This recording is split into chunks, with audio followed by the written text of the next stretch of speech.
It is normal for the weather to be changing as we move seasons, but why are we here today to talk about cold weather, Simon? For most of us, it's absolutely fine. We keep warm, we can dress up, put hats and scarves on.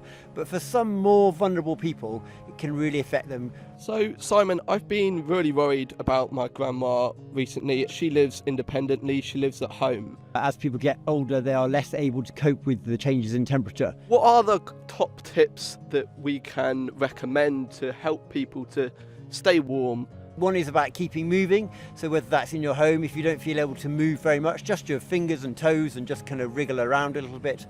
Think about the layers you're wearing, whether you can put a base layer on. And then also which rooms in the house you heat. If you're worried about heating costs, keep one room warm so you can stay warm in that room. And then also, are you up to date with your vaccinations, whether that's a flu vaccination or a COVID vaccination? Really important to stave off illness with those vaccinations. And are there other groups that we should be offering advice and support to? We also need to think about those other groups of people less able to cope with cold weather, so that's young babies and children, and also people with long-term conditions who may be less able to regulate their temperature. Is it just the physical aspects that we should be thinking about?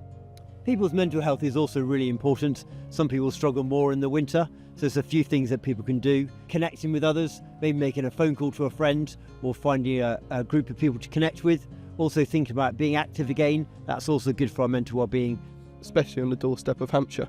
Absolutely, there's many beautiful places around about us, around our houses, in the parks and the countryside that we can enjoy.